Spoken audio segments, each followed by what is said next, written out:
नमस्कार दोस्तों। आज मैं आपको क्षीर कल्पना के विषय में बताऊंगा। क्षीर पाक कल्पना।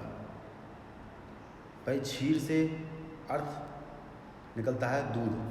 क्षीर कहते हैं, जैसे अपने पाताल लोक के नीचे रसातल, उसमें क्षीर सागर में भगवान विष्णु का स्थान है। क्षीर क्यों कहा जाता है? क्योंकि वह दूध का स्थान है।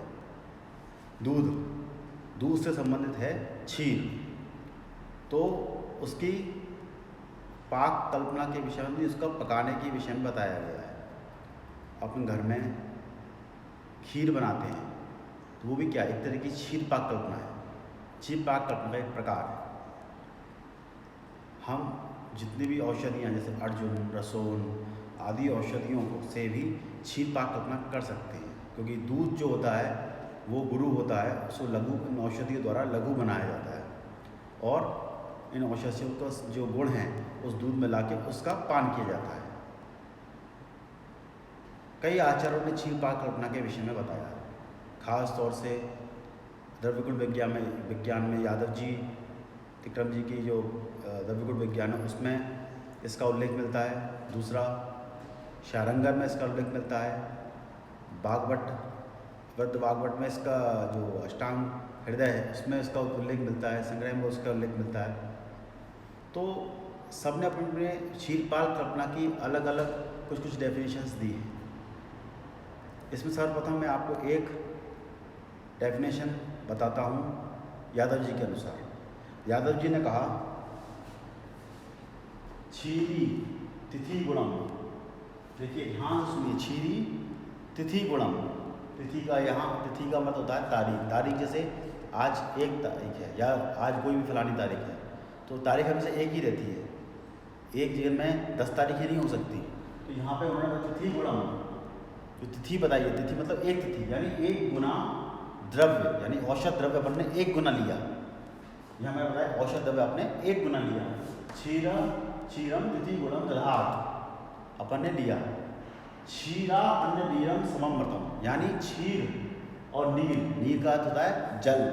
क्षीरा नीरम सममृतम, यानी दोनों को समान मात्रा में लेना है।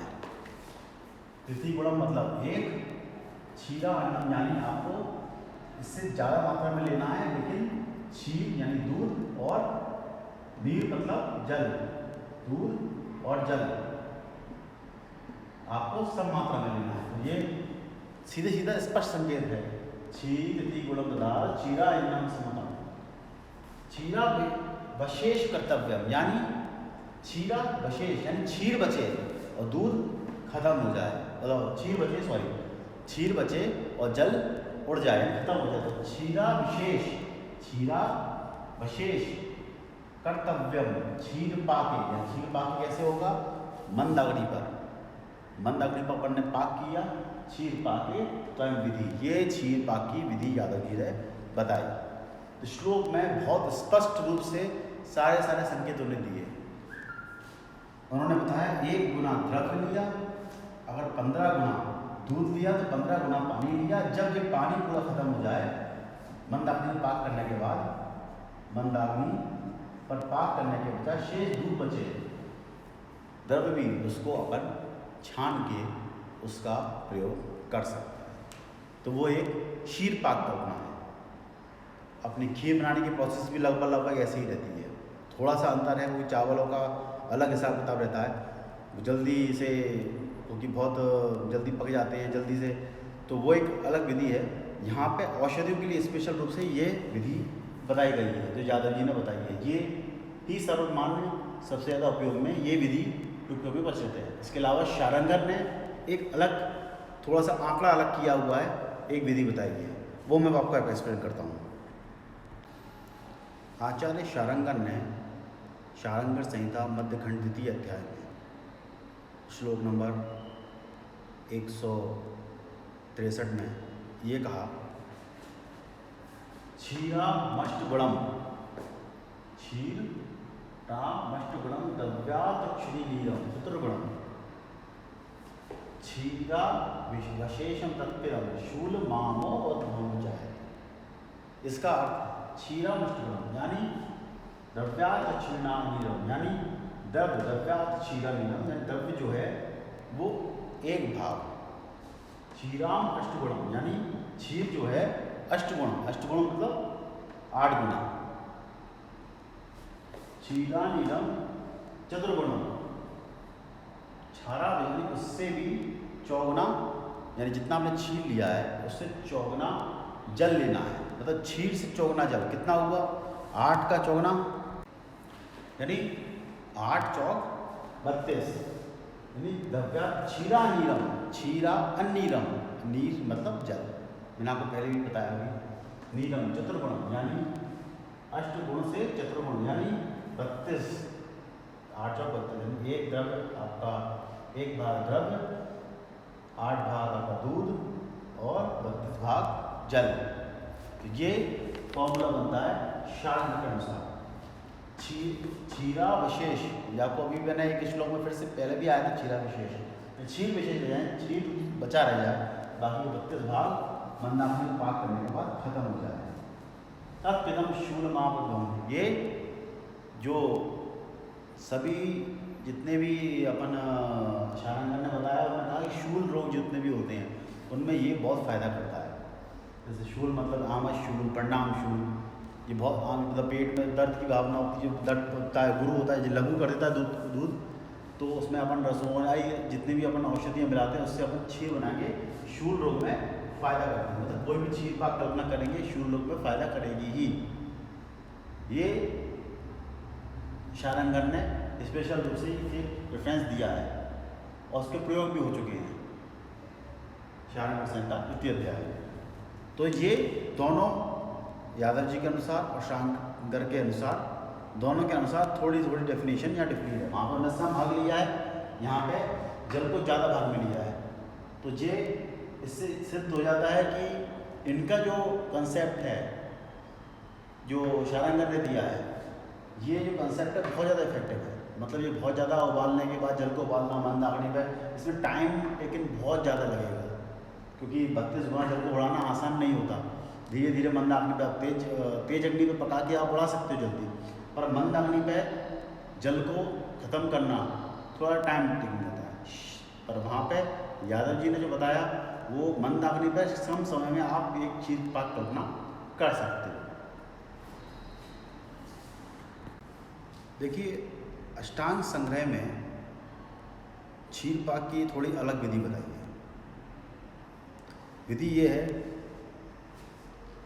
उन्होंने कहा आचार्य भागवत ने, क्षीराधिक सहितम, क्षीर के जो द्रव्य हैं, च द्रव्य न सम्यक मुक्तम रसम भवती वरी वादम पूर्व। अर्थ ये है क्षीरादि सहितम, यानी आप क्षीर, दूध, मूत्र, जो भी आप क्षीर पाक की कल्पना कर रहे हो, उसको आपने सीधे ही दूध में डालने से, भागवत कहते हैं कि दूध में डायरेक्ट डालने से उसके गुण उसमें पूरी तरह से नहीं आ पाते, उसको पकाना डायरेक्ट नहीं चाहिए, ऐसा भागवत ने कहा है। उन्होंने कहा कि अगर हम डालेंगे दूध खराब हो सकता है। देखिए, यहाँ पे ये कंसेप्ट बताया है कि दूध फटने की संभावना बढ़ जाती है। भाई आप उसमें कोई अगर खटास वाली चीज़ डाल रहे हैं, खट्टी चीज़ें डाल रहे हैं, आपको जिस तरह से पाक करना है स्वाभाविक है, तो कई बार क्या होता है दूध फट जाता है, क्योंकि दूध उस चीज़ को नहीं कर पाता, ख़राब हो जाता है। तो भागवत ने ये कहा पहले आप क्वाथ बनाइए, क्वाथ अलग से बनाइए, अलग से बनाने के बाद उसमें दूध, दही जो आपको डालना है डालिए, जो भी आप डाल सकते हैं। उसके बाद क्वाथ में डालेंगे, फिर उसके बाद जल भाग जो है उड़ जाए तो वह क्षीर पाक करना है। तो वही ने कहा क्षीरादि सहितम च द्रव्यम संग मुक्त रसम भवती वर्त्याप पूर्वकम। पहले क्वाथ बनाए, क्वाथ था दी पूर्वकम, क्षीरादि उद्देश्य, ये उद्देश्य कहा है उन्होंने ये। और इसका जो अनुपान है मिश्री या चीनी, आप जब भी क्षीर पाक करें अनुपान मिश्री चीनी के साथ आप क्षीर पाक ले सकते हैं, देते ही है। तो ये भागवत का कॉन्सेप्ट है। आपको मैंने 3 कंसेप्ट बताया, पहला राजा यादव जी तिक्रम जी के अनुसार, दूसरा शारंगर के अनुसार, तीसरा आपका अष्टांग संग्रह के अनुसार यानी भागवत के अनुसार। तो ये 3 विधियाँ अलग अलग हैं। आप और अपन युक्ति प्रमाण से जिस तरह से क्षीर पाक करना है अपन को, उस तरह से अपन क्षीर पाक कर सकते हैं। आपको जो इसमें विधि अच्छी लगती है उसे क्षीर पाक। कठिन द्रव्य हैं तो आप क्षारंगर वाला अपनाइए। थोड़ा द्रव्य जो है बहुत ज़्यादा कठिन नहीं है, मृदु द्रव्य है, हल्का है, तो आप यादव जी वाला फॉर्मूला अपनाइए। और कुछ ऐसे द्रव्य हैं जिनसे दूध की फटने की संभावना ज़्यादा रहती है, जो दूध खराब होने की संभावना ज़्यादा रहती है, तो आप ये वाली प्रक्रिया अपनाइए। तो ये तीनों कॉन्सेप्ट भले ही थोड़े अलग हैं, लेकिन युक्ति प्रमाण के अनुसार आप लोगों को फिट बैठते हैं। तो तीनों ने गलत नहीं कहा, तीनों ने बात सही कही है। बस वैद्य को चाहिए कि वो अपना बुद्धि विवेक से क्षीर पाक करना करे। क्षीर पाक कुछ द्रव्य मैं आपको बता रहा हूँ जो इम्पोर्टेंट है, जनरली उनका क्षीर पाक किया जाता है। जैसे अर्जुन, रसोन यानी लहसुन, शुंठी, पिपली, चंदन, अश्वगंधा, शतावरी, मूसली और गोक्षर, इनकी क्षीर पाक करना सबसे ज़्यादा प्रचलित है। ये करते हैं और कई बार ये क्वेश्चन भी पीजी में आता है कि इनका क्षीर पाक कर सकते हैं अपन। करने को सभी गुणों सभी चीज़ों को कर सकते हैं, लेकिन सबसे ज़्यादा प्रचलित मात्रा में ये है। और इसके बाद सबसे ज़्यादा प्रचलित, इससे भी प्रचलित मात्रा में अर्जुन त्वक क्षीर पाक। अर्जुन त्वक क्षीर पाक बहुत सिंपल है। आपने अर्जुन त्वक लगभग 20 ग्राम लिया, जल 300 मिलीलीटर आपने जल लिया, फिर उसको सेम वही प्रोसेस है, आपको उसको मंदाग्नि पाक करना है। जब जल का भाग अपना जल भाग पूरा उड़ जाए तब तो उसके बाद उसको छान लेना है। और अनुपान में आपको शर्करा या मिश्री आप लेते हैं। और इसकी जो मात्रा बताई गई है जो क्षीर पाक की, वो 2 से 4 तोला बताई है आचार्यों ने, युक्ति प्रमाण के अनुसार भी फिट बैठती है। तो ये आपका क्षीर पाक करना समाप्त होगा। Thank you.